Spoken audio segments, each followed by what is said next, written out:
Découverte dans des plats surgelés, la viande chevaline est depuis quelques semaines au cœur du scandale. Cela n'a pas rebuté les clients de Christian Schuster, l'un des 3 bouchers de la région à proposer cette viande. Une fois par semaine sur le marché d'Orfelden, Christian retrouve des habitués. La viande de cheval, c'est bon? La finesse de la viande, le fait qu'il n'y avait pas beaucoup de gras, l'apport en protéines, voilà. Nous, on est encore de la vieille génération, donc on mange fait maison.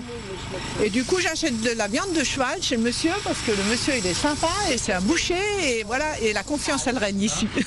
La viande chevaline est une spécialité de la maison Schuster depuis 1875. Mais d'année en année, le métier se complique. Les abattoirs d'Olzheim et d'Agno ne travaillent plus ces bêtes.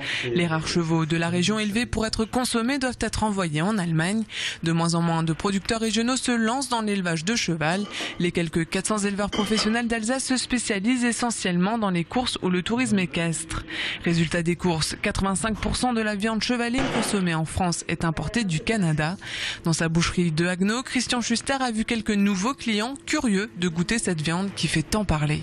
Ça les fait plus rire qu'autre chose, mais effectivement quelques curieux qui n'avaient jamais mangé de cheval avant et qui voudraient bien essayer pour voir. Ceux qui mangent du cheval, c'est des gens qui se posent pas trop de questions si les bêtes étaient belles ou moins belles.